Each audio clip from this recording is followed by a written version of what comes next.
Well, it's a very real pleasure and a privilege to have Neall Ellis to talk to me today. Thanks to our mutual friend Pete Simmons, Neall, uh, Yeah. who put us in touch. But before we start, I just want to say, and I know you're probably going to disagree, but I feel like I know enough about you to say that I'm confident that I can say that in the world of combat aviation, I don't believe there is another flyer out there who has flown for as long and in as many different wars and countries against such unbelievable odds and often with so little support. If there is somebody out there, I'd sure as hell like to meet him. But Neall, let's just go back to the beginning. You're a Bulawayo boy, Yeah. and so that's where we kind of claiming you, and went to school in Rhodesia, but just the early days before the wars. Okay. Well, as I said, I grew up in Bulawayo, Hillside Junior. Then my father decided that he had enough of my behavior in Bulawayo, so he sent me to Plum High. And I first went to Plum High in 1962, and I think I left around about 1967. That's where my whole interest in the military really started. But Neall, let's just cover some of the guys that you were at school with. There were a whole bunch of airmen and soldiers that came out of the same vintage. Pat Armstrong, I think, is one of them. Yeah, Pat Armstrong was head of Lloyd House when I was there. Then there was Graham Wilson, who was a year below me. Not sure which house he was in. We had Pete Simmons, Nigel Henson, Bob, Warren Codrington. Yes.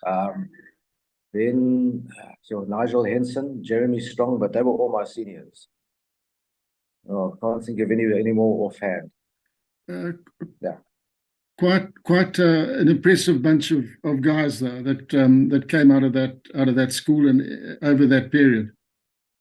Well, Plumtree, I think the very nature of Plumtree School, it was a harsh environment, and I must admit, to be quite honest, I never really enjoyed my schooling, but it taught me a lot. It taught me how to be independent and to look after myself. Mm-hmm. And I think that goes much the same for all the other guys that were there. A lot of people that joined the army and were very successful in the Rhodesian Army actually came out of Plumtree. There weren't that many aviators that I can recollect. But it was a good background to be in the military. In fact, my mentorship, where it started having an interest in the military, was that my father was friends with Army major, a guy called Major Mike Roach. And, chatting to him about the military and stuff got my interest. And then, of course, when the army, or I suppose it's just the army then, well, it was a military, yes, started their recruiting drive, and Alouette would come and land on the school grounds. And that was a highlight. And, I could just imagine myself being a soldier. At that stage, I wasn't really interested in being an airman. It was more in being a soldier. And that's where all this sort of interest started. And so you leave school and you're off to the School of Infantry? No. My father spent a lot of time in the Navy into the Second World War, and he was fairly adamant that I would not become a soldier. So he sent me off to Natal University, where I started a BSc, and of course that didn't work out too well. Being at Plumtree School and being isolated and, restricted to what you can do, going to a university where you can have beer, you can have women, you can play any kind of sport you want to play. So my studying sort of took a back seat, and I never passed. And then after I came out of Natal University, because even before I went to university, I wanted to join the army. And I said, right, here I am, I want to join the army. And I enlisted the assistance of Major Roach, Mike Roach, to convince my father to let me go. And of course, that didn't turn out to do so well in the end. I had an incident one night in a bar. So those days, the military, the Rhodesian Army wasn't really looking for people, because the terrorist war had not really started, but it wasn't that intense. So the army could pick and choose who they wanted. And anybody that didn't abide by the rules or did the wrong things, we were thrown off, which happened. But the School of Infantry was some other experience. It was quite an experience too. And so how long were you at the School of Infantry for, Neil? I think I got to the end of the coin phase. What happened is that I was in the bar. We were getting clever in those days. We just about finished the course with the coin phase. And it was that stage where candidate officers think they God's gift to the military and to the world, and we would be great stuff. And at that stage, the favorite drink was gin and Mazoe orange. So we were in our bar or in our club drinking gin and Mazoe orange, and then somebody came up with a bright idea. Let's go to the corporal's pub, which of course is completely out of bounds for candidate officers. But we went anyway. Don't tell somebody don't do anything because they will go and do it. Anyway, I was just sitting in the bar, and of course, the discussion turned to politics. And being the clever, young, budding second lieutenant, I said, in 10 years' time, we will have a black president. Well, I'll tell you what, there was a deathly hush in that bar. The next moment, I got sideswiped and knocked off my chair, and the fight started. I got badly beaten because I'd taken on the lightweight champion of Rhodesia, boxing champion. And then they end on the next Monday morning, we were on orders, and that was it, gone. Myself and two others. One was Pierre Clark, who was also at school. And we were told, pack your bags and leave. And that was my army career. Then after that, my father decided I wanted to join the Air Force. In fact, another thing happened. While we were on course, and we had some survival type course, we were escape and evasion course, or we got captured or interrogated, that type of thing. And anyway, we were running around near Buffalo Range, if I remember correctly, where we had to rendezvous at an airfield, and we would be picked up by an aircraft. And I'll never forget this day. Out of the sun, out of the blue sky, came this gleaming silver aeroplane and landed on the airfield. And as the aircraft pulled to a halt, the engine stopped, the door opens, and the first thing that came out was a pair of shiny brown boots. Now, we'd been in the bush now for a couple of days with no bathing, hardly any food, looking for water, and not in a great state. Anyway, so up there with this shiny image of brown shoes and these immaculately pressed khaki pants. And there's this blonde hair, longish blonde hair with sunglasses and a massive watch on his arm. And I thought, that's it. This business of being a brown job is out. I want to be a pilot. So then of course, I ended up being sort of kicked off the course. So I wasn't too upset about being kicked off the course, because then I realized my whole dream then was to become a pilot. So I could live in reasonable conditions and fly a shiny aeroplane and wear a big watch and wear sunglasses. But anyway, that wasn't to be because my father wouldn't sign the papers. I was below 21. So I went back to university. And then, of course, I failed again. And after that, he said, right, there's no way I'm supporting you anymore. What do you want to do? I said, join the Air Force. And by then, we'd moved to South Africa. So he signed the papers, and that is all history. So tell me about your cadet course in the South African Air Force.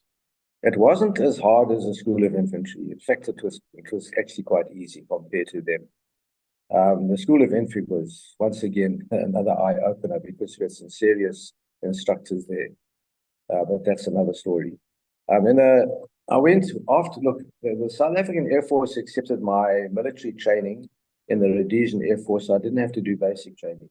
I went straight to the military academy, joined up there, where we did 6 months officer orientation and stuff like that.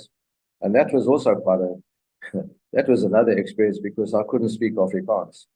And at that stage, the military was very Afrikaans orientated. In fact, if you were an Engelsman, you were lower than shark, whatever. So, I had to learn Afrikaans very quickly, but it was fun, because I met some great guys there. And of course, being potential pilots and wearing blue uniform and mixing with all these brown uniforms, we were definitely a cut above the others. So we got away with murder. We had some good times. I never spent a weekend at the military academy. I went every weekend. We'd hit Cape Town, mainly because I started playing hockey. And that was the way to get out of campus, to get into Cape Town. So I played hockey. And then, of course, Cape Town had all the girls and the beer. So it was a great life. then after the military academy, then we went to Longaban to do pupil pilot course. So what did you start flying? What aircraft did you start on? I started on the Impala, the 326 jet trainer. Our course was split into two groups. The one group went to La Donata to fly the Harvards. And those of us who considered ourselves as future jet pilots, junior space club pilots, we went to Longaban. And there was, I think, there was about 30 of us that started, yeah. And about 9 finished. On Impalas. So you got your wings on jets. Yes, correct, yes. And so your first operational deployment? On jets, no, we never deployed operation. I never deployed operational jets. After I got my wings, I went to 8th Squadron, and that was mainly training. 8th Squadrons had Harvards, and then because they needed Impala qualified pilots, because mainly it was Citizen Force Squadron, and then there were a couple of PF guys, and they needed station pilots to ferry the aircraft around. So I was sent to 8th Squadron, and I spent almost 2 years, 2.5 years on 8th Squadron before going to helicopters. And did you apply for the transfer to helicopters, Neil? No. I was sort of a bit of a guilty thing because, initially I wanted to go to helicopters so that I could join my mates and fight the war in Rhodesia. But then the lure of flying a Mirage was too much, so I decided to stay on jets. But then I had a bit of a swearing match with I was in a second lieutenant, lieutenant, and I told the major, the commanding officer, he was, whatever, one day because he wouldn't let us go back to Bloemfontein to see our families. So in the end, I was deemed unsuitable to fit in a jet line, and I was sent to helicopters. Now, what is quite interesting is that most of the English-speaking people ended up on helicopters. One, because, the Afrikaner dorm didn't want English-speaking people around them because it was a very verkrampt environment, with the National Party. And secondly, the English-speaking guys tended to be a little bit more uncontrollable and less disciplined. When I say less disciplined, they just didn't like orders. So we were sent to helicopters, and the helicopter guys would be sent into Angola for 3 or 4 months at a time just to get, especially the English-speaking guys, just to get them out of the way so they wouldn't contaminate the Afrikaans-speaking guys. So that was fun. So you went on to Alouettes initially? Yes. Yeah, I started on Alouette. Well, everybody went to Alouettes. First of all, in those days, you had to have 500 fixed-wing hours before you could go to helicopters. You had to have some sort of experience on flying, but after 500 hours, you could be considered for helicopter training. And then I went to Alouette. So the course was held at the Helicopter Flying School in Cape Town, which was great fun. Okay, and Neil, when you go operational, do you go back to Rhodesia at all? Were you used in Rhodesia, or is it up to Southwest Africa and Angola? I was very fortunate, mainly because of my English-speaking. English is my first language. Now, when the guys went to Rhodesia, first of all, the guys had to have done a Southwest tour. But at that stage, there was a requirement to send pilots up to Zimbabwe or then Rhodesia to fly with 7th Squadron. And I hadn't done a Southwest tour. I was sent straight after I got qualified as a helicopter pilot. I was sent straight to Rhodesia. And that was also quite interesting because I can't remember the code name of the operation. There were some guys up there in the beginning, Ray Fitzpatrick, Carl Forker, Arthur Walker, a couple of guys that were there on a permanent basis. But because I was married, I didn't go on a permanent basis. But it was all very clandestine. And then as the war picked up, the SAAF was sending more of the helicopter pilots up to Rhodesia. And of course, it was quite interesting because you get to Pretoria and we get briefed, and we're not allowed to take up any uniform. We cannot take any South African ID. We can only go in civilian clothes. We can't speak Afrikaans now because, the whole thing was so clandestine. Nobody could know the bit of Afrikaans. And then you get all these flight technicians, and all they can talk, just talk Afrikaans. They can't really, they've got such a strong accent. You can see immediately where they come from. So there was no secrecy involved there. But anyway, I remember taking off from Swartkops the first time. It was very early morning before the sun rose. And that deck, we went to Dakota, and it was loaded. It was fully loaded. And I remember going off that run on Swartkops, and it was a winter's morning, and that deck barely got off the ground. In fact, it was so heavy, we were sort of, as we passed the Fort Jacob Monument, we looked up at it. Anyway, it was taken into the air, and we landed in Salisbury, where we were sort of received and issued our uniform, ID, and some Rhodesian money, and given the briefing, don't speak Afrikaans. So it was fun. And did you meet up with any of your old Plumtree chums in the course of your deployments? Oh, yeah, sure. First of all, Pete, we met up, they were active helicopter pilots then. There was Pete Simmons, John Blythewood. Then on the Army side, because of Nigel Henson and Pat Armstrong, I was their junior, so they didn't really remember me, junior at school, but I did meet up with them, yes. In fact, Don Price, I remember at one stage, later on, when I went back on the second tour flying K-cars, I was K-car pilot to Don Price.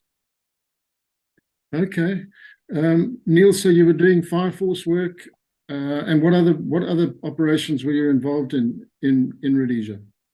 We were never really involved in any of the serious cross-border operations.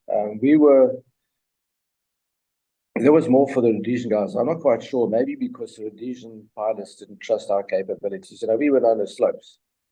And so we weren't relegated to all the sort of serious stuff at all. We would go to the fire forces that were less active, although we ended up having a lot of, towards the end, then there was a lot of contacts, many, many contacts. And then when you got the large cross-border operations, then the RODAF tended to use their Alouette pilots rather than use the South African K-car pilots. I think maybe because of the culture, maybe because of the understanding, if the Rhodesians work together, they know how to talk to each other. So I remember that one, what was it called, that big operation when the Puma got shot down? Mapai, up Uric. Yeah, Uric, around about there. Then I was given a fire force, and it was just South Africans running the fire force. That was quite nice. Down in the southeast. Yes. Yeah. And Neil, were your deployments mixed up with Southwest Africa? Were you being moved around Rhodesia, Southwest Africa, or were you focused on being in Rhodesia? I did do South African tours. I mean, Southwest African tours. My second bush tour was in South Africa, and Southwest Africa. But I tried to get on as many Rhodesian tours as possible because it was much more fun. And it was much more organized, because working with Rhodesian Fire Force was an experience. And you knew you were going to have combat. Whereas working on the South African side, up in the Southwest, it wasn't particularly well organized. The war hadn't really started. At 3-2, we only started operating with 3-2 Battalion a little bit after. Although 3-2 Battalion were operating from the helicopter side, we only started getting mixed up with 3-2 towards, if I remember correctly, around about the late 70s, early 80s. So when was your last tour into Rhodesia before you were withdrawn? That was right at the end of hostilities. It was, what year would that have been? 79. 79. Yeah. I remember we were at Ntoko, or was it Ntoko? We were based in Ntoko, and then there was to that stage, all the terrorists had been confined to their little camps, but they were breaking out. And I know along the border, the Mozambican border, just west or east of Ntoko, there were guys doing patrolling, mine sweeping and sorting out the fence, and they were being harassed by zebras. I think it's zebra at that stage. And so there was that big thing where we got just about the whole of the Rhodesian Army and the Rhodesian Air Force gathered in Ntoko to go and attack this one confinement. What were they called, those confinements? Assembly points. Yeah, assembly points. And we were there expecting to have a great attack, and we were getting ready for an attack. And I remember one day that one of the RAF C-130 came in and landed. And of course, when he buzzed the airfield, all of us dropped our rods and gave him a brownout. So the guys, the C-130 landed, and then all the generals and the brigadiers and whatever senior officers went and had a bit of a powwow, with the terrorists. And we sat back, and then the whole thing, we all stood down. But what was quite good, and this is why it's so fun to be in this environment, is that after that C-130 took off, he did a low circuit, came down. He did quite a fairly fast fly pass with all the parachute doors open. And there was the engineer showing his backside to us. Also around that. Yeah. So that was the end of your Rhodesian adventure.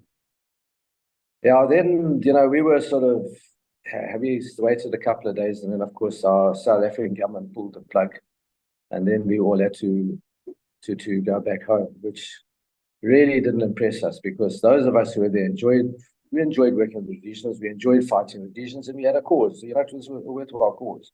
Mm. And then, of course, when we were given the order to leave, I think it was a Saturday afternoon, and we were actually going back to Sierra Leone that night to do some aircraft servicing or something. And we had arranged a party with Bud Cockcroft and a couple of other pilots, but there was no way we could have that party. We were sent straight. We actually crossed the border after dark. That's how, when they said go, was go. We were given the order around about 4 o'clock in the afternoon, and we ended up landing in Messina after dark. There was no way we could stay. Neil, very sad. Did you know this chap? I think his name's Grinica, who was based in Messina, who helped Don Price out. It came up in one of Kuda Grinica. Yeah, I know very well. In fact, I saw him. I was down on leave in the Eisner area for Christmas, and I actually went and saw him. Yeah. What an amazing story that is. Him just breaking all the rules to go and help his fellow out across the Limpopo. Well, you see, that's basically how we felt. And now he's English speaking, so we didn't care. We just did the job. Neil, the closest were you shot down? Did you come close to being shot down in Rhodesia? Not really, no. We had a couple of holes in the aircraft. I mean, that was pretty normal. I didn't get wounded in Rhodesia. I never got shot down, no. But we had some exciting contacts, really exciting contacts. I mean, the first time I ever experienced fire was with an RAR call sign, 5-4. I can't remember exactly where it was. And it doesn't matter.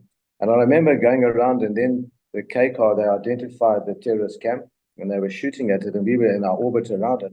And then all of a sudden, I hear this pok, pok, pok, pok coming through, and I'm looking around to say, what the hell is this? And I see all the troops, they've got eyes this big, and they're all backing off, and then there's a hole in front of my windscreen, and a bang behind me, and I realized we've been fired at. And I mean, it was quite lucky, because there's a troop behind me sitting in the back seat. And so in between himself and myself, the rounds passed, and then one went through the windscreen. So that's about the closest. I never got shot down, not in Rhodesia, but got quite a few holes, yeah. And lots of beer drinking, Neil, with Bud Cockcroft and that crowd. Man, I tell you what, it was wild. That's one thing about the Rhodesian Air Force. Those fire forces, can I say? Living in the bush, okay, we're living in tents. And I remember at Woodsy, we were sleeping in little pup tents and bathing in a tin. If you wanted a bath, you had a tin bath or something like that, or a donkey for a shower.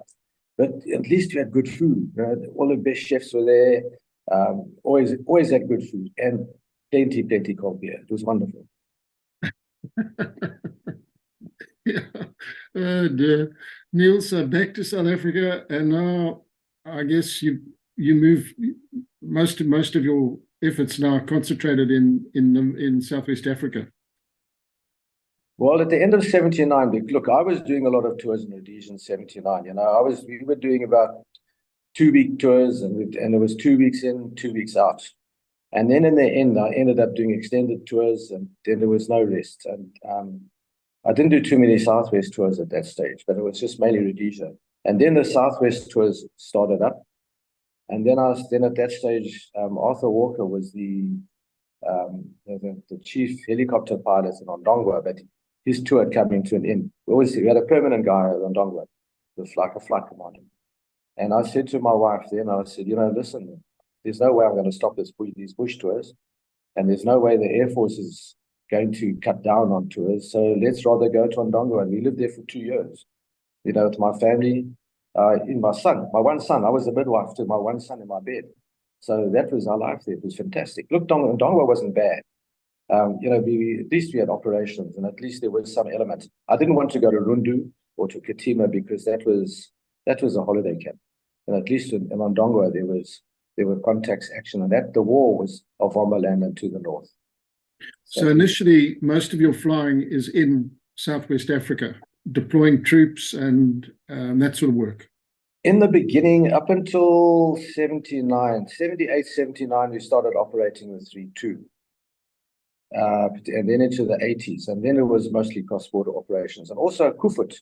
Although Kufut were Kufut were operating inside of Ombaland, so we had quite a few contacts inside of Ombaland. Every now and then they would go across the border, but not too much. Kufut was more internal, but the 3-2 supported 3-2 operations. Then we would cross, and then of course when the Defence Force decided to go and hit a camp or have a big operation, then we would deploy. With the choppers and sleep across the border. And Neall, did you stay on Alouettes or did you move on to other machines, Pumas? I flew Alouettes from 1975 until end of 82, end of 82, and then 83 I went on to Pumas. And some of the more memorable operations you were involved in Angola, Neall? Okay, you mean Alouettes or Pumas or both? Both. Just okay. The first ones that really, which was very nice, is that was Operation Butterfly. Operation Butterfly. That was a 3-2 battalion, and I was able, because I was very lucky. We had Dion Ferreira as the 3-2 battalion commander, and of course, we had a very good rapport with the troops and the leadership of 3-2 battalion. And Dion Ferreira was very open to different ideas. Right. So, the South Africans had this concept of what they called a fire force versus a reaction force, which is just a waste of time. You can't react to a contact because by the time you get there, particularly in Angola, you might take you 45 minutes to an hour to get to a place, and then you've got to find fuel. So it was useless reaction force. But then I went to Dion Ferreira one day and I said, right, listen, why don't we try this? We've got aerial photographs. We've got Cessnas to do reconnaissance and Bosbokka. You've got information. You know where the camps are, where you think the camps are. Let us do what we call like a butterfly op. And that was basically based on a 5-force principle, where we were acting on information. I would fly with the Alouettes. I always have a wingman with me. And then we'd fly and we'd go to where the camps were. We plotted where the camps were. Circle, if it was alive, we call in the Pumas, and then drop the troops, and then have a sweep line going through. And that was a really successful operation. Really, it worked out quite well. So that was memorable because we did that. Then the other operation we did, and that was more internal though, was lunar ops, where there was a curfew in Ombaland. We had a curfew at night, but the terrorists were moving around quite often at night with their people, carrying supplies, weapons, and moving themselves by vehicles. So what we would do, I would go out, and then it was a single operation or dual operation. We'd go two Alouettes. 2 Alouettes would go out, and then we'd have a Dakota airborne. And we would go out looking for a target, a vehicle or whatever, and then take on that vehicle, shoot it up. We were given weapons free. Nobody can move. So if they were moving, we shot them. And then we'd bring the DAC in. The DAC would drop the parabats, and then they'd go and put boots on the ground and either arrest the people or find out, why was that vehicle moving. So that was nice. That was also a good way of doing things. Then, of course, on the actual fighting point of view, there was the time I got shot down near Komato. There were a number, of course, Operation Super, which was an immensely successful operation. Then on Pumas, we had the Ops Move Modular Hooper Packer. Yes. Towards the end of my PR. So there's quite a bit there. Just tell us about Operation Super first. Okay, that was supposed to be a jolly. The intelligence had picked up that the enemy, the SWAPO, had started a new front in the western part of Southwest Africa, and they'd based themselves at a place called Iona. And so we had a recce team out there, and we sent out 2 Alouettes and 2 Pumas to support the recce team. And nobody expected anything. We thought it was going to be another lemon. So we dropped off the guys that night, in the afternoon after we got there. And that night, while we were just sitting around having a couple of beers around the fire, we heard a landmine go off. Now, we knew that the recce's had placed a landmine on the tracks leading into the area where we suspected where the camp was. So obviously, there must be some movement. Anyway, so that morning, we thought nothing more of it. The recce's were going to take a walk there to go and check it out. The explosion. One of the whole things why we wanted to go there was for me to go there, because I'd been to that area when I first started my first tour, my first bush tour into the Ruacana area. No, not Ruacana, Marienfluss. And it's beautiful. And I wanted to go down to the beach to go and swim in the sea at the Kunene mouth. But so we got on the Puma, we all went down there, and on the way back to the Puma, we hear, "Where are you?"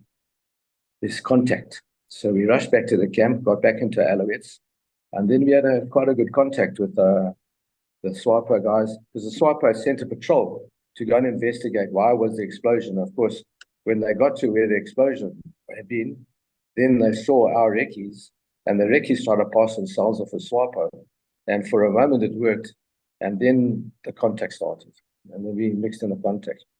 Now, what was quite nice is that in our days, this was a fire force type operation. We never had an army commander with us, because because we were flying a lot of distances, we didn't. And some of us who had experience in Rhodesia flying the K cars, we did the army commander's role, and we controlled the troops, because it's an extra body that was half an hour, 15, 20 minutes fuel, which we couldn't do without. Plus, our army hadn't been trained in controlling troops on the ground. So as the pilots, we did that. And it worked out quite well. But we got a bit busy in the cockpit, controlling troops and talking to aircraft and bringing in ground strike aircraft and getting generals back at headquarters saying what's happening. That was great. It was good fun. Yeah. And in fact, I had a bad thing, and a lot of people were really pissed off with me, because I would get into the contact, and because of the distances, and often we didn't have fuel close by. Not like Rhodesia, where you could be anywhere you would find fuel 10, 15 minutes, there would be a fuel place, and we didn't have that in the Southwest. So what happened, if we had a contact, then the Pumas would fly in fuel. But then the Pumas, where they might be on Ndongo or somewhere, they'd have to load the fuel drums, then they'd have to come to us. So I used to fly until I was basically on the red light and just go and land in the bush. And then the guys would bring fuel and refuel and then carry on with the fight, which wasn't the safe thing to do, but it worked. It was good. Those days we were young, we could take chances. So it was good. Neall, you were shot down. What actually happened there? I was on support for 3-2 Battalion.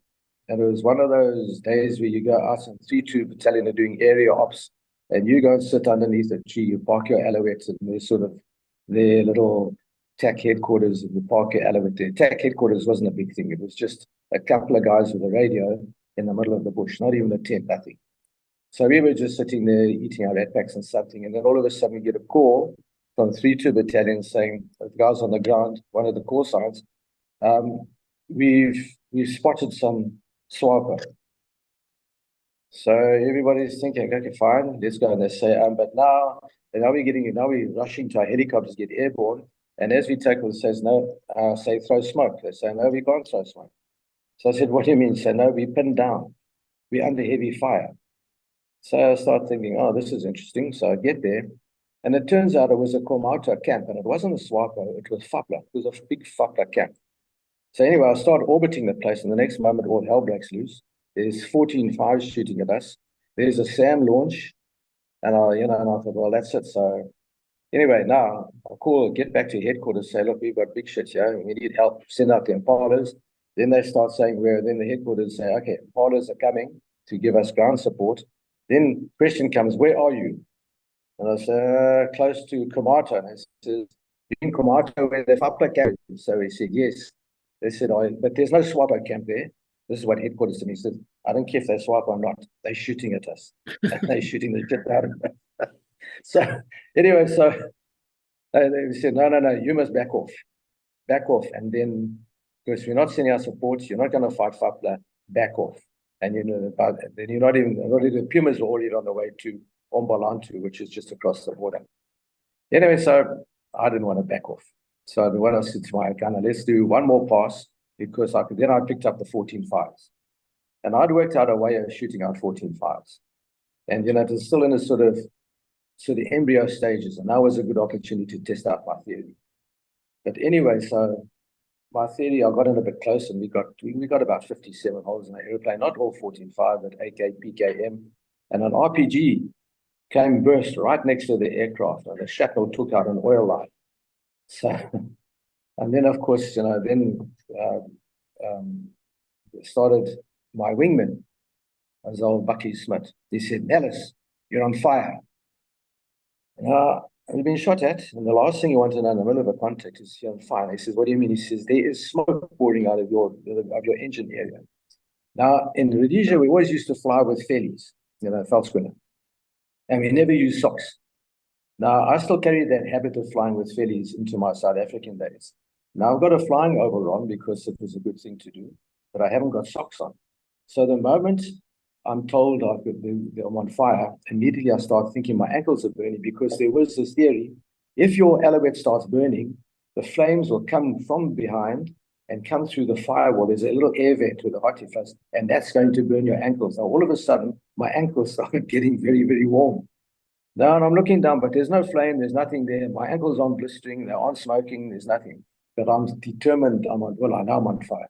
Anyway, so that stage I started losing control of the aircraft, and I wanted to go and land, but as I started auto-rotating to go and land, because the thing was yawing all over the place, and the engine was going up and down, the revs were giving up. And out of the bush, from the camp area, just came a whole herd of FAPLA, SWAPO, whatever, came rushing towards. I predicted air landing. And my engineer, Langa Pretorius, he said to me, Captain, this is not a good place to land. Let's go. We've still got some engine. Fly. So we flew. In the end, I basically lost control of the aircraft, because an AK round or some round, it just, apart from the engine and all the yaw movements and stuff like that, and we had lost oil pressure, that AK round, it just cut the tail rotor cable. And me trying to control the yaw with the engine oscillations and stuff, that snapped. So then I had to go in. So we did an auto rotation down and sort of hit the ground very hard. But we didn't get captured. And also what was quite good is, because of my bad habits of asking for fuel, landing and asking for fuel in the middle of the bush, the Pumas were already flying in with a load of fuel on board to come and give us fuel, give me fuel. And then when we crashed, they were about 2 minutes out. So it was quite lucky, because so they landed, dropped off two guys who surrounded the aircraft as protection, and we got loaded and I got taken back to Ombalantu. So and how did the debrief go? I didn't go back to Ashikati. I stayed in Ombalantu for let the heat go down. But what is quite interesting about that, another interesting point about that contract. Now, this is another contract for the first SAM that was fired at me. That's another story. Anyway, okay. No, okay, going back to the first question. No, look, the guys weren't happy that I'd taken on a FAPLA camp. And of course, I got a slap on the wrist. But the thing is, nobody knew, it was just one of those fog of war. Nobody could say you deliberately did that. It was just a question of reaction. And we did get a result. We did confirm that the guys are still in that camp. So they weren't too cross. Yeah. Neil, modular, Packer, Hooper, that was all around the big battles at Kuda Konavali. Is that right? Yeah. Yeah. Just talk us through that operation. I know it's quite a complicated story, but just a little bit of the background and your involvement there. Well, the background that and the Cubans had come in with Russian advisors, and were trying to do an advance onto UNITA headquarters at Jamba. And so the South African Defence Force gathered their masses and we crossed the border. I was flying Pumas at that stage, so I wasn't really involved in the contact, but we were doing a lot of night operations. In fact, all our flying was at night, which I still to this day do not understand why. But we were flying at night, and at that stage, I had become one of the, don't want to boast too much, but one of the few qualified pilots flying in night vision goggles.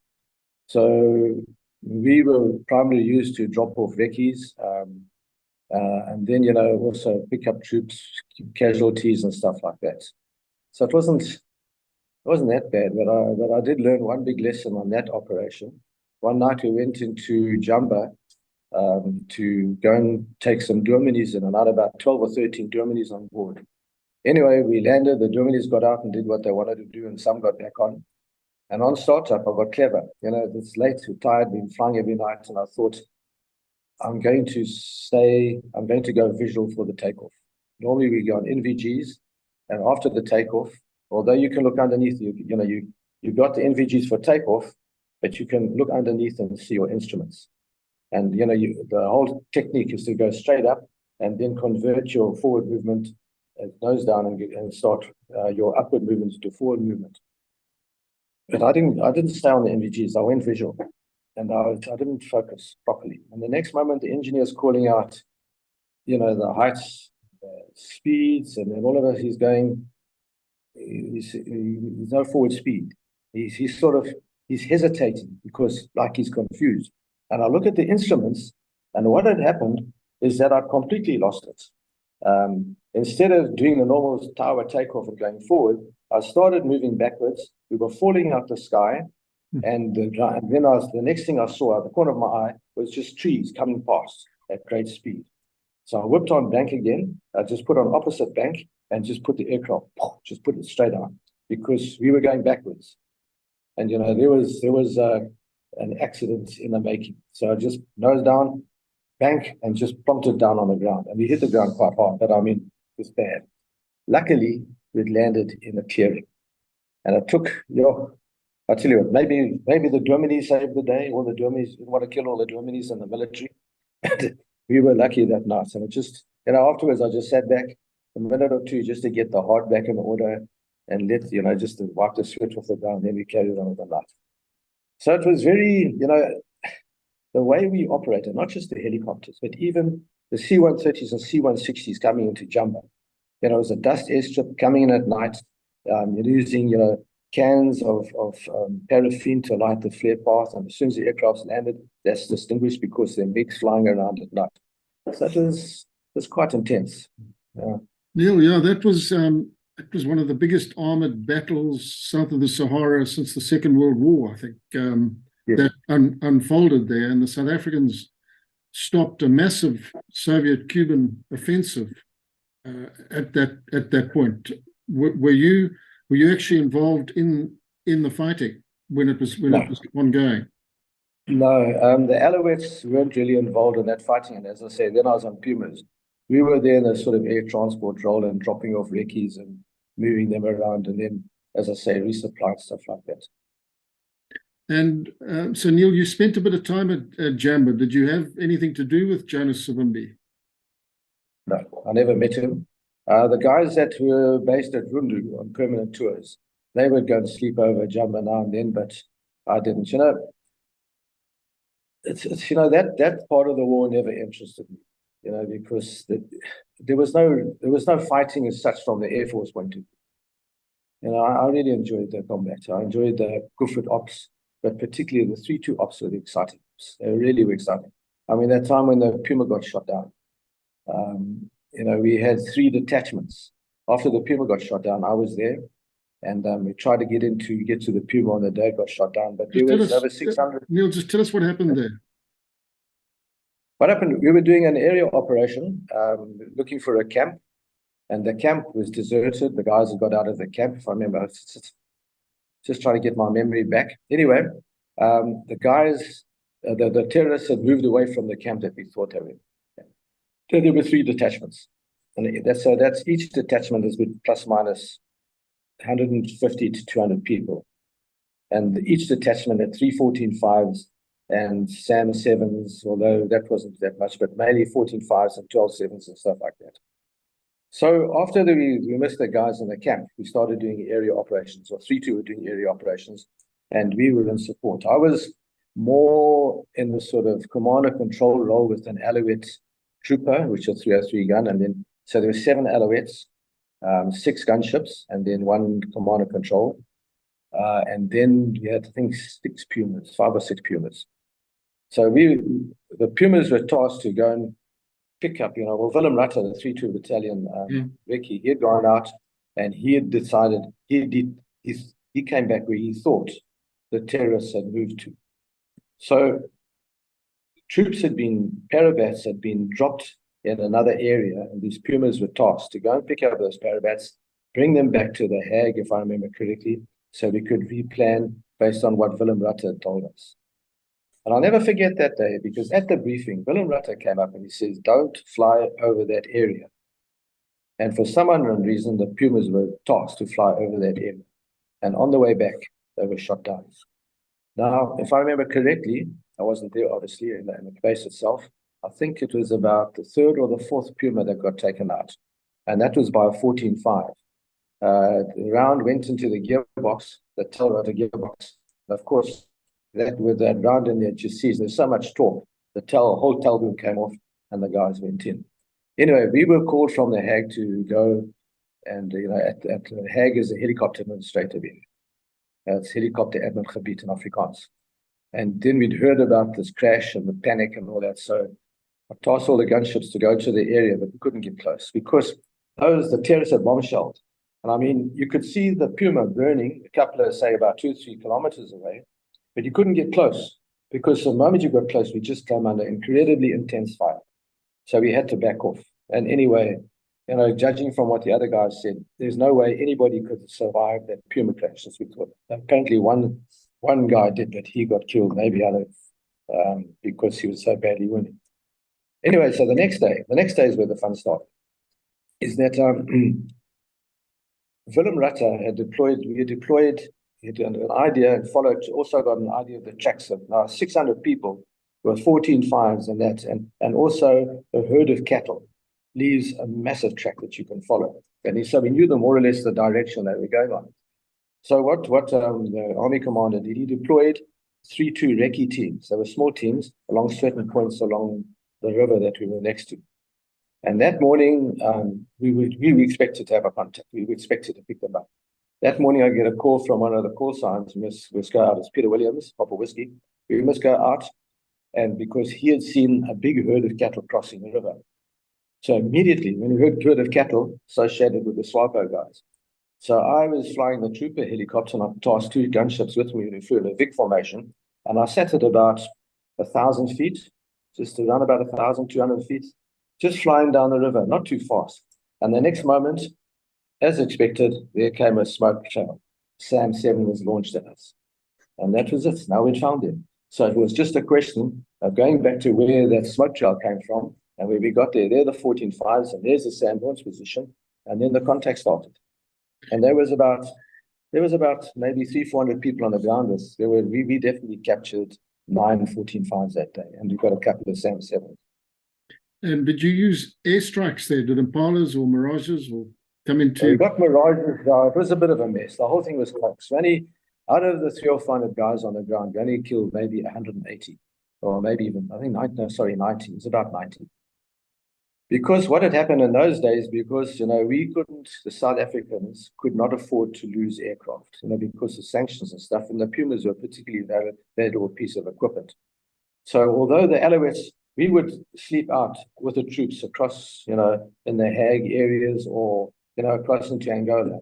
We would sleep with the guys on the ground. But the Pumas would return to Ondongwa every night. Mm-hmm. And that was about an hour and a half to 2 hours flight. They'd have to fly to Angiva to refuel, then they'd come to us. So you're looking at about a 2-hour time to get to us. So by the time we had the contact, and by the time the Pumas got there, it was a good couple of hours later. So we had the Pumas on board, and then we also called in airstrikes. But I mustn't be too nasty. It's difficult for a Mirage. I would fly over a 14.5 position or close to it. Well, not so much fly over it, when they manned, but to try and explain to a Mirage pilot sitting at about 20,000 feet, you know, where the target is. And those days we didn't have laser ranging. We couldn't mark the target with smoke rockets. So sometimes they hit, sometimes they didn't. But out of that context, because we had SAMs, and you know the SAMs have been launched at this, you know, the Mirages weren't too keen to, and Impalas weren't too keen to come down too low. And I'll never forget coming down. You know, we were doing an orbiting of the position, because although it shot at the gun position, you know, it was much nicer if somebody else with all the rockets and the bombs can do that work for you. So I'm orbiting the position, trying to talk the guys onto the gun position, the 14-5 position, the anti-aircraft position. And the next moment, I say they're live on the dive, they're coming down. And the next moment, I just see all these little black puffs of smoke around me. I thought, yo, these guys are firing RPGs. Like they've got lots and lots of RPGs. And they're all on the same height. Meanwhile, there's a Mirages coming down, and they're shooting their 30mm rounds. And the 30mm had a self-destruct. So the self-destruct was sort of around it, and now at the same level as us. And I always thought we'd been shot at with RPGs. You know, that's just the sort of funny little stories that come out. Yeah, that is quite interesting. Neil, there was a problem with air superiority, wasn't there? As the MiGs were upgraded and their air-to-air capability was improved, it was a problem for the South African Air Force. When it came to aerial combat, of course, we were way ahead. We were way on tops. But when the MiG-23s came in, they had this frontal aspect missile, which we didn't have. So our guys always had to attack from the rear or from the side to get a shot in, whereas they could attack from the front. And that was a definite disadvantage. You know, the Plum, the jet pilots be able to give you a better idea of that on all the technical side than I can, but that was the basic issue. And there were some aerial dogfights that actually did occur where the Mirages took on the MiGs. Yes, they did, and we had Major Johan Rankin, Mirage pilot. He got 2 kills, and I think we also lost some Mirages, but I'm not sure if they were shot down by MiGs or they were shot down by ground-to-air missiles. In that aerial combat, were the MiGs using cannons or missiles, or both? I think they're mainly using missiles. I think, you see, I'm not too sure about that. And I talk under correction. You know, if our guys got in close, they would obviously try and use the missiles, because I think we did shoot down a MiG with a missile. Yeah, well, Johan Rankin shot down 2, of course, I said that. Neil, but they would use missiles and cannons. But the MiG pilots, I'm not even sure if they had a chance. So they use missiles, that's right. Neil, you got a Honoris Crux. What was that actually for? Was it for a specific event, or was it for a series of events? It was for Operation Super. Okay, so so you were in Angola right up until the end of hostilities. Well, yes and no. Yes, I'm a Puma pilot. You know, I ended up in headquarters, which was the worst thing. Well, it was terrible as a staff officer, but I tried to get into the bush on Pumas as much as possible. But basically, I was there towards the end. I missed out on the big Alouette gunship fights in the late early 90s, late 80s, just before Southwest got its independence, when the SWAPO came across en masse. I was in headquarters then, and those guys had some really nice fights with SWAPO on the ground. This was when the Cubans were moving south. Not so much. It was when the United Nations and South Africa come to an agreement that SWAPO could, you know, Jovis, Sam and Jamba could, you know, there was peace. Yeah. And then SWAPO, just to establish their power, you know, there was a peace treaty and everybody's confined to bases, but then SWAPO crossed, you know, legally, if you want to call it, but what's you know, all's fair in love and war type thing. But they put all their soldiers across, as many as they could. And of course, you know, being nice people, you know, South Africans are nice people, we weren't that well prepared, but we managed to contain them. There was some heavy fighting going on. Neil, did you have any direct contact against Cubans or Russians? I mean, did they come into your field of view at any of these engagements? Not really. I remember one contact when we were out in Angola with 3-2, one of the troops on the ground, or one of the call signs on the ground, reported they'd seen a guy with a white face, but we didn't get him. If he was there, we didn't catch him. So the war ends in South Africa, and where does that leave you? How long did you stay on in the South African Air Force? I left the Air Force just before Mandela got released. In fact, about 91, 92, I was actually asked to leave. Well, I was told to leave. I was given an option to leave, whichever way you want to take it. Why? Because you had the wrong attitude. I was told, first of all, that there's a new dispensation in the military. I've killed too many people, and which everybody was killing people. So while I was asking it out, they said my politics were wrong. I sort of been playing on the fringes of some of the ultra right-wing groups, and what's this? Killed too many people. And they said I won't fit into the new dispensation. So I was given an option. Either I can stay in the Air Force, I'll never get promotion, I'll never get command, and I'll be in the headquarters for the rest of my career until I die or retire, or I could leave on full pension and full benefits. So I chose the latter. Probably a sensible decision, Neil. It hurt me, and then at that time, because I was quite keen on, going up in the ranks in the Air Force, I changed my contract to a permanent force contract. So I liked the military. I was quite looking forward to, getting a higher promotion. So it was a bit of a shock to be told that. But then in retrospect, it was actually a good move, because I was getting frustrated in the Air Force at that stage, because then at that stage, I was a staff officer in battlefield support. And battlefield support was the Roy Falk helicopter, the Dakota upgrades, the new light helicopters. So I had a lot of things, going, a lot of exciting projects. And then because the government was essentially bankrupt, the Air Force was taking from budget cuts. And, I was actually getting quite frustrated. So it was a good move, yes, to leave. Neil, just one more about that war. Did you have much to do with Jan Breitenbach? Koos Moorcroft, any of the recce guys that I've sort of come to know a little bit? Not really. Look, Jan Breitenbach, he was a guy who started with 3-2 and then took them to Buffalo. We only really started operating with 3-2 after his time. When I say after his time, when 3-2 was established in the other commanders. Right. Koos Moorcroft, not really. In Alouettes, we didn't have much to do with the recce's. It was more, the Pumas had more to do with the recce's than the Alouettes. So when I was at Ondongwa, we used to go and drink beer with them, or they used to come and drink beer with us, but in actual operations, not that much. So, Neil, after you leave the South African Air Force, and then it's executive outcomes, Eben Barlow comes calling, and what happens next? Or did you go to Bosnia next? Actually, after the Air Force, I decided, when I saw the politics were changing, I wasn't happy. And that's when I said, no more flying, no more fighting. I'm not fighting for any government. I'm not fighting for any party at all. And I went and did fishing. I went at Honoris Crux, Honeston, and became a fisherman. But my boat sank.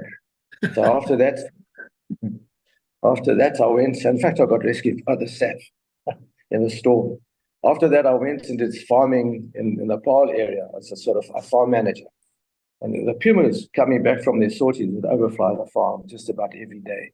And I look at that helicopter passing. And then one day my wife said to me, she says, why don't you just go back to flying? I said, no, I can't do that. I said, I want to. She says, go back to flying. And then I was thinking, how can I get back into flying? Then I got a call one night. Would I like to go to Bosnia? So I said, sure. And they says, right, be at the airport at 9, 10 o'clock in the morning or something, the next morning. Now I'm in Paarl. So I waited for the farm owner to come along. I said, listen, sorry, man, but I'm leaving. He says, what do you mean? I said, I just resigned. I'm off your farm. So I left and I went to Bosnia, which was a bit of a debacle, but that was also a learning curve. Just tell us a bit about it. What was happening there? The Civil War was on the go. What was your task there? The Civil War was on the go. There were 4 of us, or it's actually 6 of us, 4 pilots and 2 flight engineers.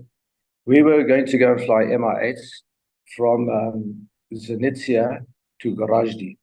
Now, at that time, Gorazde was an enclave that was surrounded by the Serbians, and they needed support, like ammunition, medical supplies, and stuff like that.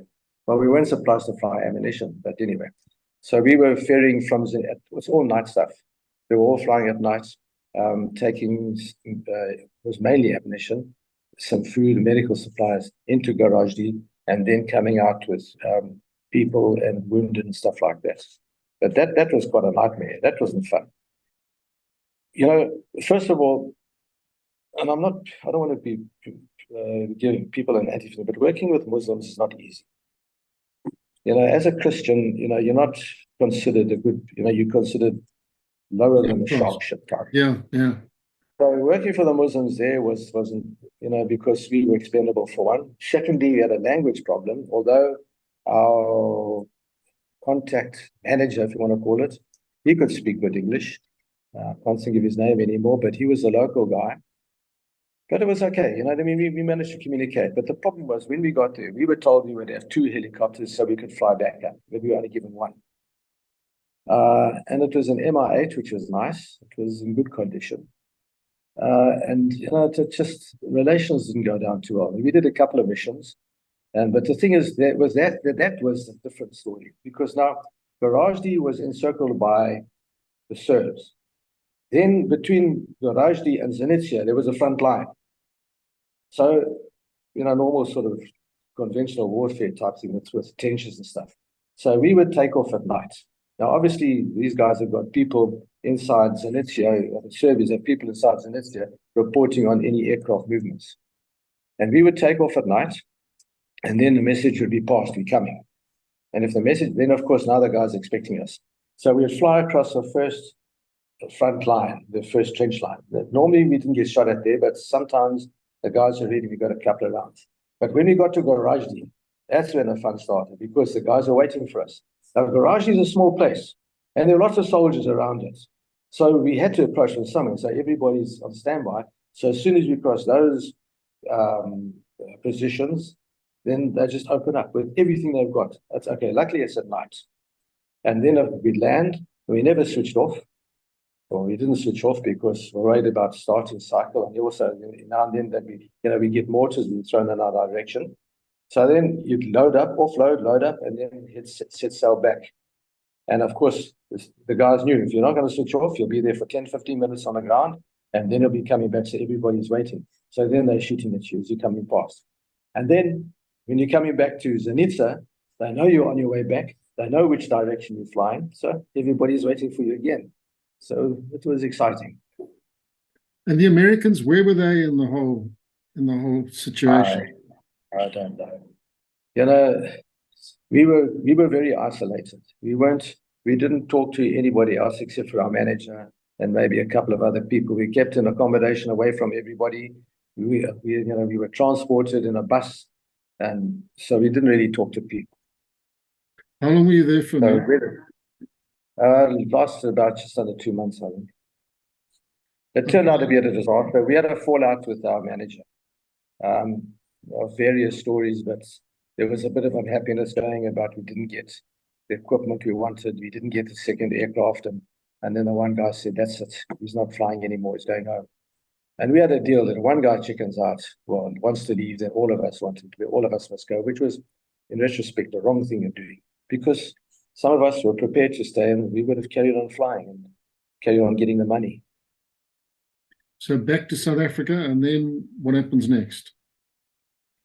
Then I got called up for executive outcomes. And that was about November 95. And I only got executive outcomes after Angola. I never went to Angola. And it's even after the main offensive in Sierra Leone had ended, did I join executive outcomes. Okay, so you weren't involved in any of the executive outcomes operations in support of the MPLA against UNITA and that whole... No, I wasn't. So your first operational stuff with EO is in Sierra Leone? Yeah, but why? Also, one of the reasons why I wasn't involved with them... Oh, wait, no, that was after. No, my first operation was in Sierra Leone. Okay, the backdrop there... Then I lasted the executive outcomes to about October, November, when the contract was grinding to a halt. And then because, it's first in, first out type thing, so I left. So Sierra Leone, the bit I know about it, it really started in Liberia with Charles Taylor, and then the RUF, the rebels, start making an impression in Sierra Leone, and they reach the point where they are almost about to overrun Freetown. Is that right? Yes. When the South Africans arrived? Yes, and the South Africans routed them and chased them back into the bush. So, Neall, you were on the ground. Bert Sachs, was Bert Sachs involved with you at this point? Was he one of the South African commanders on the ground? He was a commander. He was a sort of what would you call executive at that time? Wasn't really a battalion unit, call it. He was a unit commander. He was our commander, yeah. And okay, and what equipment did you guys have in the air? What helicopters and stuff did you have available to you? Before I got there, the guys we had Mi-8s, Mi-17s, Mi-8s. Then the guys were flying an Mi-24, which was given to the Russians to fly before I got there. But we were mainly flying we had two Mi-8s, and we were flying that. Oh yes, and we had a Cessna push-pull for reconnaissance, as well as just for normal passenger transfer. That was quite interesting because we used to fly at night. And what we'd do, we'd have some guys in the back of the Cessna with VGs, and we'd go out on a dark night or at night, and they'd be looking on the ground for where the RUF would have their camps. And then, of course, the NVGs would pick up the glow underneath the canopy, and then we'd mark that target, and the next day come back with the helicopters loaded up with 120mm mortars, and then to attack the position.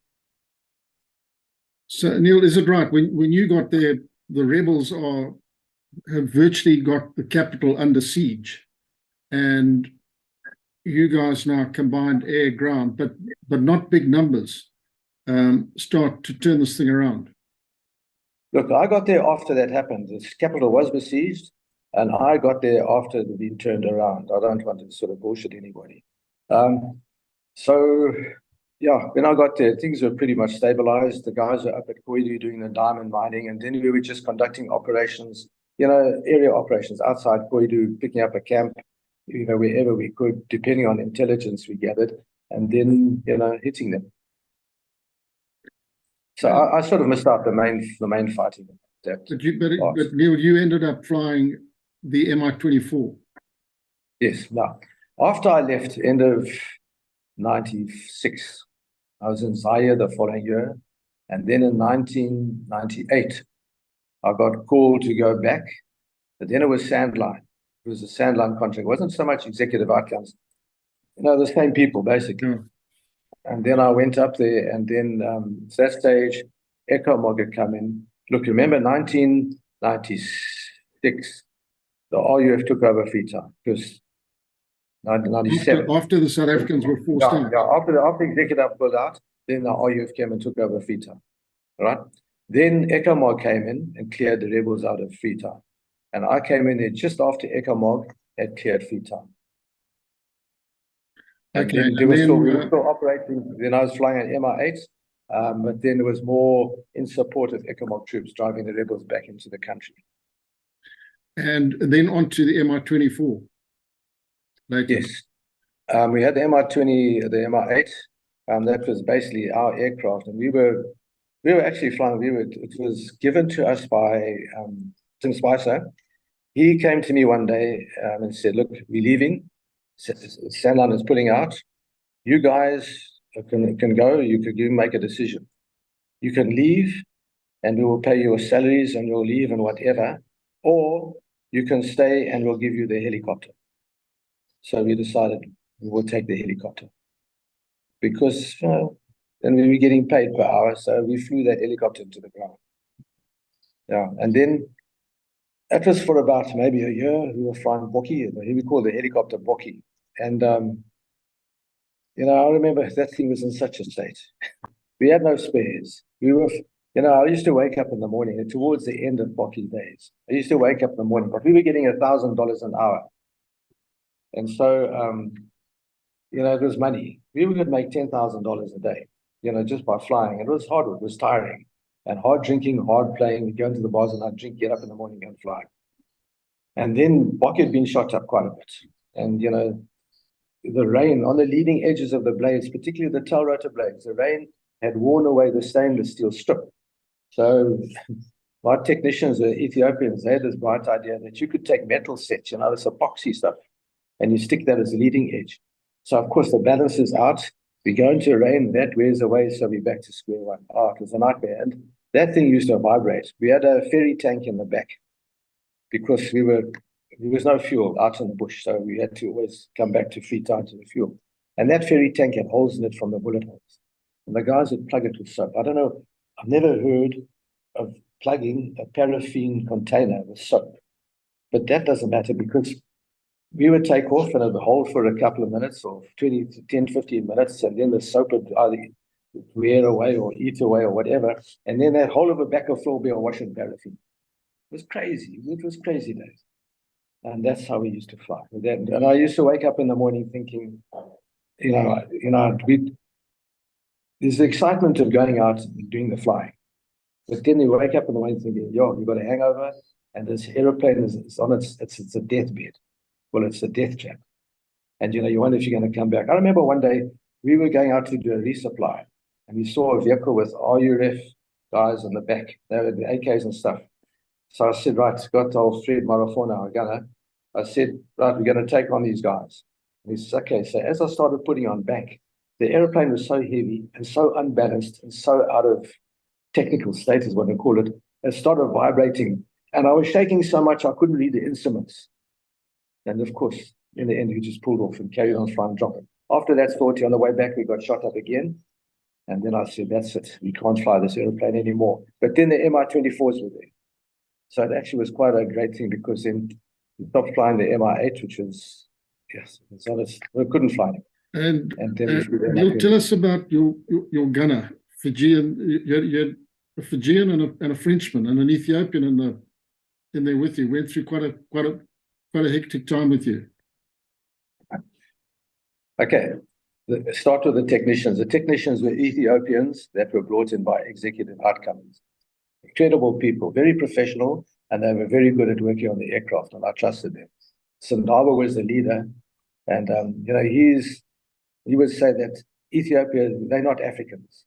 They would say, but Ethiopia is an African. He says, but we're not Africans. But anyway, I won't go into that long discussion. So interesting people.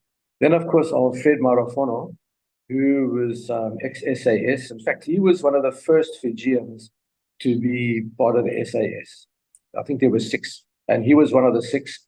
And he took part in that siege of the Iranian embassy siege or something, some embassy siege. He was part of it. And he was a mountain of a man. I remember we'd load off, when we were taking food supplies into the country for the Kamajors. The Kamajors were the sort of, what do you call them? Paramilitary forces or something. They were sort of militia. Yeah. And our Fred would pick up a bag around 50 kilograms, just pick it up and just throw it. And I'd sort of stick it up there and put it down. But our Fred, man, that guy was strong. And what a great guy. Heart of gold, but fearless. And what a great gunner. I remember a couple of occasions he saved our ass by shooting a guy that was about to shoot the helicopter down with an RPG. Neall, there was a bounty out for you. I mean, you in that one helicopter were really fighting the war, a pretty lonely battle at one stage. Is that correct? Okay. There's supposed to be a bounty on me. There's supposed to be a couple $100,000. It went from $300,000 to $1 million. I don't know. I was told that if it's on my great friend and our good friend, our friend's imagination, that doesn't matter. But why spoil a good story with the facts? But apparently there was a bounty on me. And I know that on a couple of times we used to go drinking beer at Paddy's Bar. Now, Paddy's Bar was an interesting place, in Freetown. It was like a no man's land. When I say no man's land, or there's that area where everybody could mix. Doesn't matter which side you're on. You could go there, have a beer, and you'd see the RUF on the other side of the bar and we on this side of the bar and the Eka bar. But it's peace. We're just having a beer. But the one night the guys tried to abduct me there, but the Kamajors, the militia, saved my ass. They stopped us. Yeah. Anyway. Neil, they're an interesting enemy. I mean, some people refer to them as the Camargue of Africa. Lots of chopping off hands. It must have been pretty horrific. I mean, you must have seen some very ugly spectacles. They were horrific. You know, they're terrible. You know, and even today, I still think of them. And you know what? And then, you know, after the war was sort of come to an end, and then there was peace, and we were supposed to be intermingling. You know, even just to be in the same room as an RUF member used to sicken me. Neil, were you instrumental in helping the British Army when they came in? They were hostages taken. Were you not involved in helping them in that recovery process? Yeah, that was also, yeah. Look, I might go into the background to that story because I think it's pretty well known. But the SAS were doing the reconnaissance, and the SAS identified the target. Brilliant, fantastic. Those guys are great. And anyway, I was called in by, what's his name, General Richards, if I would sort of help out with the SAS. And I said, no problem. I mean, why not? What else are we going to do? We can't go anywhere.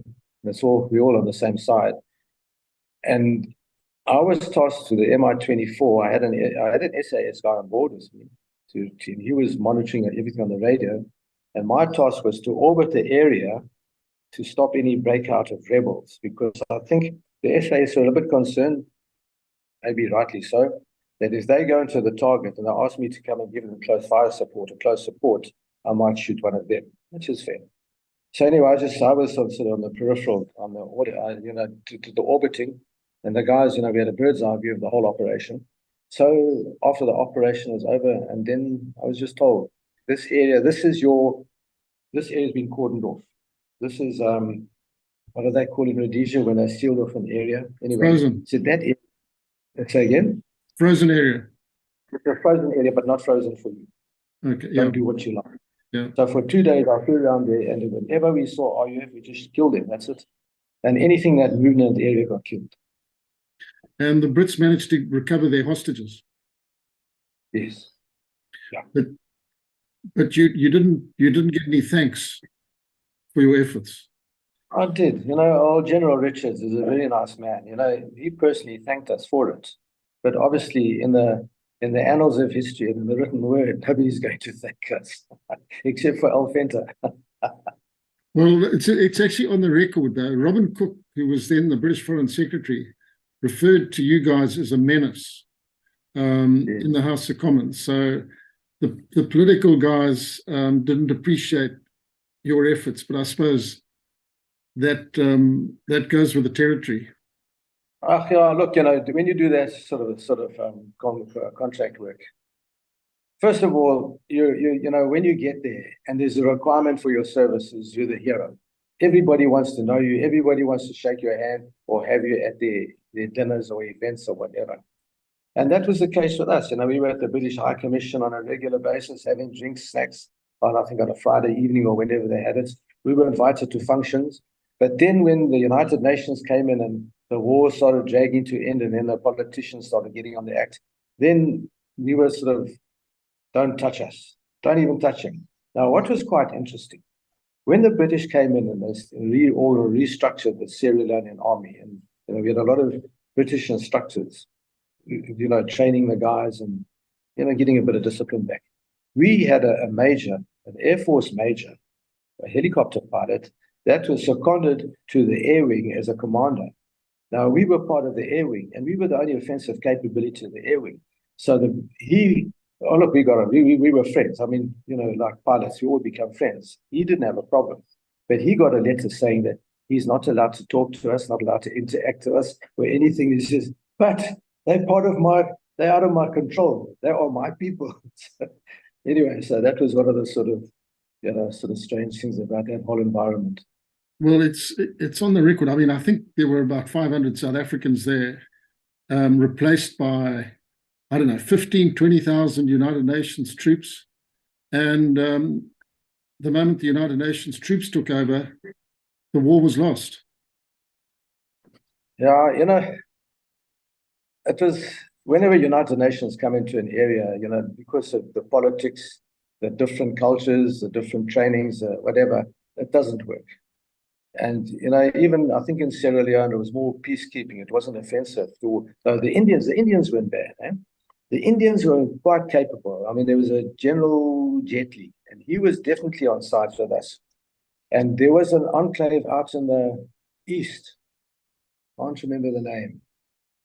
Anyway, the Indians were surrounded by the RUF, and they couldn't really get in and out. And I used to fly in supplies to them, you know, take out their wounded and bring in ammunition, food and ammunition. In the end, the Indians just mounted it because they weren't supposed to, but they said, right, what's it, chapter 6 or chapter 7 or something, I can't remember. One's peacekeeping, the other's offensive. They decided they've got to get their people out of there, and they mounted a column, and they went and rescued them. So the Indians were actually always on side. They were very nice people. They gave us ammunition and all that. So they helped us with our ammunition, with the Mi-24 and stuff. But that grinded to a halt one day. One day I got information, or through Inga Norman, the Minister of Defense, who really supported us, a great friend.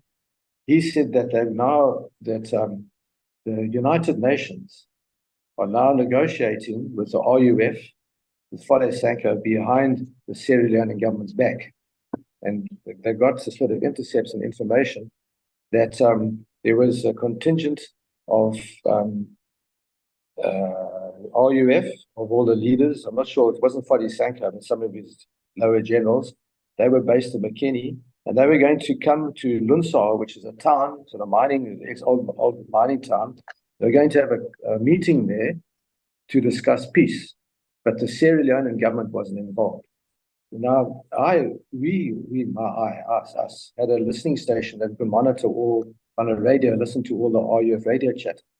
So we picked up these guys are coming down. We picked up the day, we picked up the time, we picked up the meeting place. So I went to Hinga Norman and I said, listen, this is what we've picked up.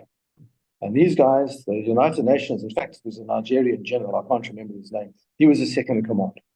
And he didn't get on well with General Jetley. There's a lot of friction there between the Indian boss and the Nigerian 2RC. So, and I said to Hinganom, listen, we can take a Mi-24 and we can work out a timing along the road and we can intercept this RUF contingent and shoot them up. So he says, okay, stand by. So he picks up the phone to General Jetley and he says, General, do you have any meeting? Because Hinganom and General Jetley were quite friends. Have you guys got any meeting in Lunsar today? And our General Jetley said, no, not at all. He says, he says, are you sure? Says no, it says because, so in other words, we can conduct operations in that area. So Jetley says yes. So the Nigerian second in command hadn't even told his commander what was happening. So anyway, we decide, we do the planning, we get information on radio intercepts that they've left. So we take off with Mi-24 and we're going down the road between Lunsar and up to Makeni, and lo and behold, there's this convoy coming. We come and we shoot the shit out of it. And that was the end of our support from United Nations. Our Jetley called me and said, I'm sorry. He says, I'd love to support you, but we've got orders from headquarters that we cannot support you anymore. So we got no more fuel or ammunition from United Nations. But at least it was fun. And we actually killed some of their commanders. So it was nice. You know, I'm talking about the RUF commanders. Neil, I'm going to have to stop because I'm going to run out of battery. And I'm scared I'm going to lose this whole recording. Okay.